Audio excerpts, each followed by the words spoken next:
My brother committed suicide and I'm taking care of my sister's kids, age 7 and 3, until she's stable. How can I help them cope with the loss of their uncle?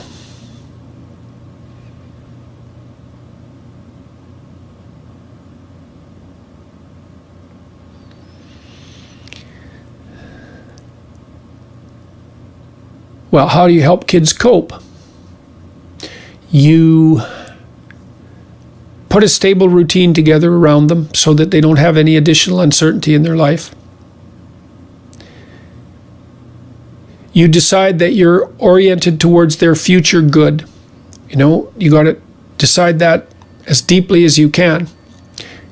Are you resentful about having to take care of them? Because you might be. And maybe you have your reasons too, but I would scour your soul for that possibility and see if you can rectify it by whatever means necessary. Act responsibly and reliably, and that will give them faith in adults, which is good because they need some faith and they're going to be adults, so they need to have some faith in adults.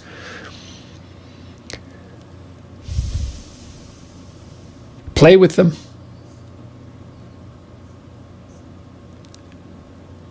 Pay attention to them, play with them. It's not a bad idea to teach kids how to come and get a hug. You can do that in a pretend play mode. You say, look, let's practice something. Why don't you practice? Let's pretend that you need a hug, and then let's pretend that you need some practice in figuring out how to ask for one, because everybody needs a hug sometimes. Even the 3 and the 7-year-old should both be able to play that game. And then have them practice until they get good at it, and then you can play that every day for 3 weeks until they're really, really good at it. And so that when they're feeling lonesome, they can, and then you tell them, look, pretend you're feeling lonesome. How do you come and get a hug? And you got to figure that out. Maybe they just come on and they look at your feet and they say, I'm feeling lonesome. I really need a hug. And then, you can teach them to come and get attention from you when they need it. And that's really what a kid needs, is to have someone there to pay attention when the kid needs it. That's really a good thing.